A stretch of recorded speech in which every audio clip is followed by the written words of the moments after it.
Well, Michael, I feel like the last...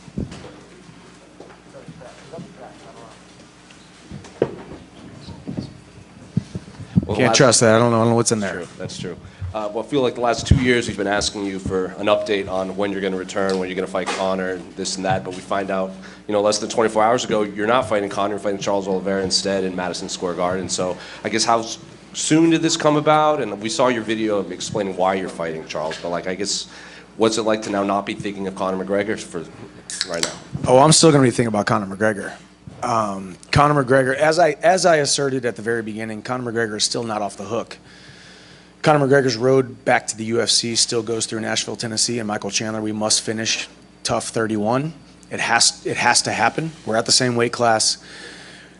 It was too long of a build-up for it not to happen, but as I kind of laid out in my YouTube video that I already filmed an instant reaction. I've known this for 4 weeks. But I'm a consummate professional, so nothing is ever going to leak. My lips are sealed. No matter how much media reaches out to me, no matter how much people want to reach out to me, I do things by the book. But the first 25 months that I was signed with the organization, fight of the night after fight of the night, fighting everybody, fighting for the title. That's what I do. I'm an active guy. I'm constantly in shape. I'm constantly training.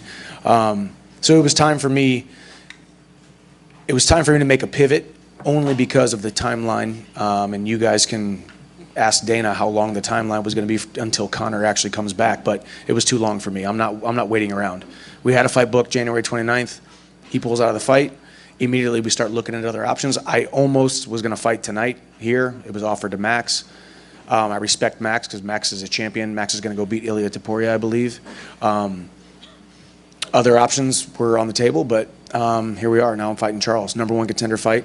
And I've always wanted to chase the title. That's always been my goal. I beat Charles, and then if Conor can get his house in order finally, then he and I can finish that. If not, I'll go beat Islam.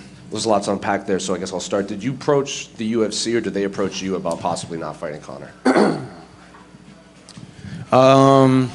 I don't know. I mean, there's been a lot of talks. I mean, that was the one thing when everybody was constantly saying, hey, why is Chandler sticking around? Why is Chandler waiting around? This guy's never coming back. I had so much more assurances behind the scenes than any of you guys know, than any of the fighters know, than any of the fans know. Constantly in contact with Dana and Hunter at all times. And I've got a great relationship with them, and we have a very mutually beneficial, symbiotic relationship where they trust me, they know who I am, and I trust them. And so we've had constant communication the entire time, but I don't remember exactly how it went, except for the fact that as soon as Conor pulled out of the fight, it was, hey, if we can't book this thing in September, right. August 31st was the first date that got thrown out, September. If we can't do it by then, and if it's going to trickle into 2025, I'll go bet on myself. In 2009, a young, dumb 18-year-old kid with a dream in his heart walked on to the University of Missouri and bet on himself. And then in 2020, the Bellator, the mainstay, the biggest name in Bellator, walked on and took a chance on himself and went to the UFC. And I could have came here and lost my first 2 fights and been cut and been selling insurance somewhere. So I bet on myself, and this is what I do. It's a constant reoccurring theme in my life. I'm going to go bet on myself. I'm going to beat Charles Oliveira, and then the Conor fight becomes even bigger. So 303 was the breaking point in terms of all right, we have to move on for now. I mean, it was the most real thing that we had, right? Because for over a year, it was dates thrown out, and there was all kinds of stuff going on. But we actually had a contract. I got a bout agreement. I signed it. Conor McGregor, June 29th at this weight, at this venue, and then he pulls out of the fight. So it was the one that stung the most, obviously, but this has happened to me before. In all of my hundreds of wrestling matches and 31 fights, I've never missed weight, I've never pulled out of a fight, and Conor's never pulled out of a fight, so even all the way up until the moment that Hunter Campbell called me on a Thursday, 14 days before the fight, I still believed that Conor was going to show up even if there was an injury, and I'm not going to say he's not dedicated and fully invested in the craft anymore, but I believe it's a testament to who I am. And if he was lined up against anybody else not named Michael Chandler, he would have shown up on June 29th. And I know you said you had that contract, but I mean, you did the Ultimate Fighter, and there were rumored dates even before the June fight that you were supposed to have. So if the UFC had come to you and said, like, he might not fight in 2 years, would this even have been a conversation, or would you have already fought by then? No. No, I mean, originally it was going to be September after the Ultimate Fighter, and it's, once again, it can be looked at by the people who are not close and to the situation and not privy to the information that the UFC strung this whole thing along. Nobody was more upset about this thing falling through than the UFC and myself. We have worked together on this. Myself and especially Hunter Campbell, have had dozens and dozens of in-person and on the phone conversations about this whole thing. And they wanted it to happen just as much as I did. They lost a lot of money. They put a lot of promotion into the whole thing. So they were victims of this thing, so to speak, right? But this is what we do. We move forward. And we keep going, and now here we are, and I think this is the greatest opportunity of my life. And this Max fight you mentioned, was that actually realistic, or did it just start a conversation and didn't really get past that? No, I think it was realistic for me because I was already in camp, in shape, ready to go. And I bring that up not to, guys throw these things out there to act like tough guys. I don't do this to act like a tough guy. If I was Max, I wouldn't have taken the fight either. I was pumped up that maybe that was a possible opportunity. Chandler versus Holloway, BMF belt at the Sphere tonight. But if I was him, I wouldn't have taken it either. He was on vacation or doing something. He was enjoying some well-deserved time off and wasn't ready to come into a camp and fight a guy like me. So that's a fight that I think is going to happen in 2025, and I'm excited about it. So it's Oliveira, it's Islam, it's Conor, it's Max. We got some huge fights coming up, and they're all going to be excited. You all are going to be there. You all are going to be covering it. You're all going to be on the edge of your seats. And I think one of the stories that people haven't talked about, but you were really excited to get a opportunity to fight in Las Vegas. This is so bad. I know. This is so crazy that I've been signed with the organization this long. And here I am now fighting at Madison Square Garden for the 4th time. And I'm going to get fight of the night, performance of the night again. But it's actually pretty comical because all I wanted to do was fight in Las Vegas, Nevada. All right, so if we can make that happen after I beat Charles, that would be great. And the last one for me, the Charles matchup, obviously, the first fight everyone remembers, one of the better fights of that year until he caught you. What do you make of Charles now? And obviously, since then, he became champion, lost the belt, but every fight he's also been, it seems like, fight of the night. Charles is that guy, man. Charles, I've got so much respect for him. I think he knows that, and I know he's got respect for me. He's a guy I want to compete against. I've never been a guy who's ever looked back and said, I want that one back. I want to beat that guy. I want to right that wrong. But when these rematches happen, I'm excited for them because I know the mistakes that I've made. I know where I was in my mind. I've matured so much as a man, so much as a fighter since that fight in Houston, Texas, and that's part of it too. Is maybe this is how it was supposed to be the entire time. That I was supposed to lose to Charles to then have a redemption story to beat Charles, and then get my title shot to finally become the UFC champion, to finally become and cement myself as the #1 guy in the world. Hi, Michael. I'm just curious, what do you think the delay is with Conor? I know what the delay is, but I can't tell you guys. No, not really. Maybe. I don't know. It's the one thing, everybody, and see, the funny thing about me is I've always given my opponents a ton of respect, right? I think you guys have felt that. You guys have seen that. Maybe probably too much because we're all supposed to be tough guys and hate each other and act like a bunch of pugilist idiots, but that's not me. I respect a man who leaves his family and becomes a different human being for 12 weeks at a time to do what we do. And I look at a guy like Conor, and I respect him and who he is, and there's a difference between booking Conor McGregor for a fight and booking every single person here in Las Vegas tonight, booking me, booking everybody else in the entire sport. It's just different. So there's different things to consider.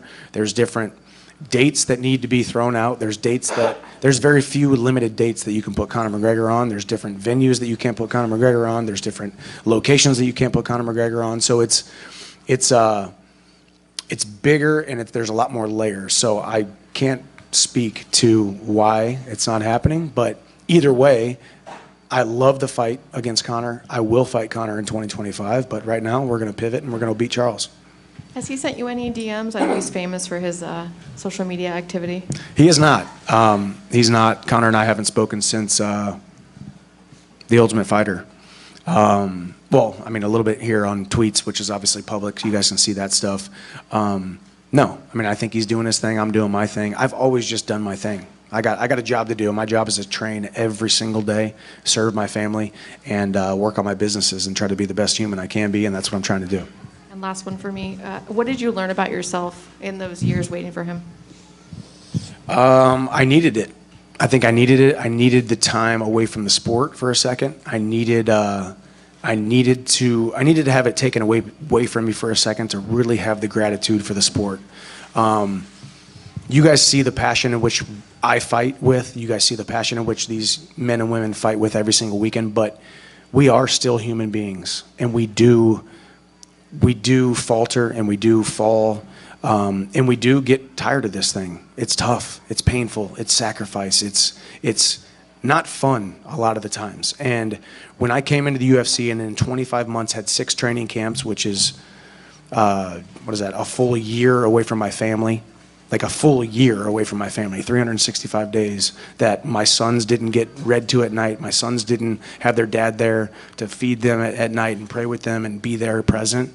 And then my wife being a single mom, it takes a toll on you. And every single fight was huge. Every single fight was do or die. Every single fight was scary. So I had to put so much into it.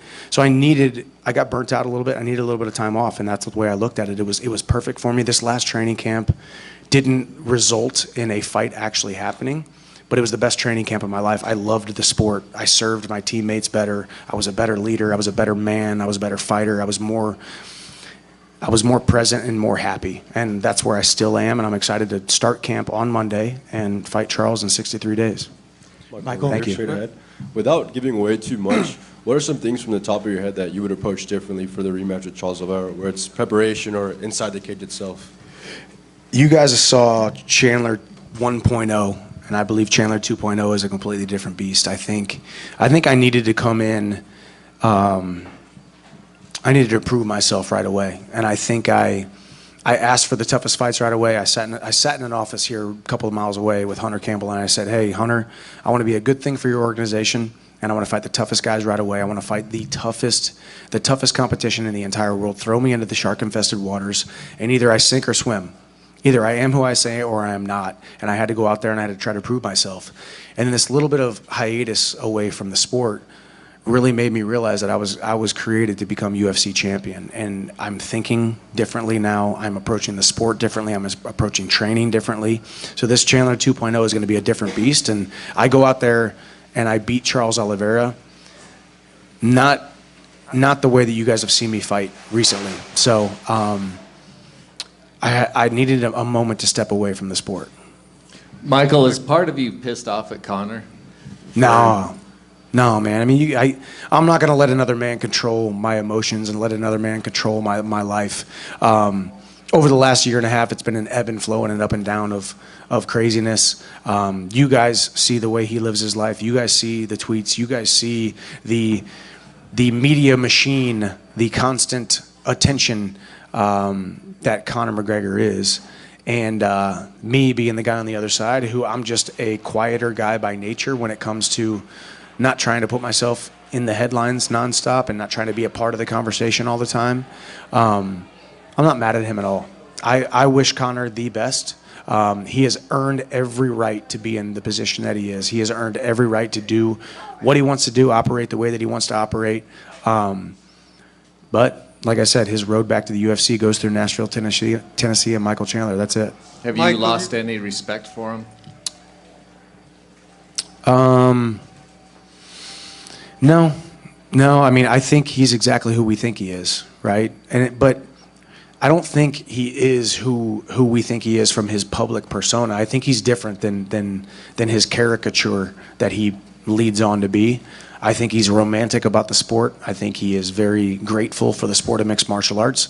He would not be anything without the sport of mixed martial arts. He would be nothing without the UFC. I think he knows that. He doesn't say it publicly because he's constantly watches and boats and all that stuff. But he's romantic about the sport. He loves the sport. He loves these arenas. We got 6 TVs in here right now. This beautiful event in Las Vegas, Nevada. These men and women pouring their hearts out. He wants that. He needs that, and he will come back to the UFC. And he's going to fight me. Michael, you've never wavered, the longest this goes on, about you're going to be the guy for Conor when he comes back, even when other names have been floated out there, et cetera, et cetera. Do you remain that confident no matter what happens in these next, let's say, 6 or so months, that you will still be the guy, regardless if another guy, another contender just starts making noise? Yeah, I don't think that happens. I think the public perception is, you know, Conor thinks he can come back and dictate who he comes back and fights. Let him think that.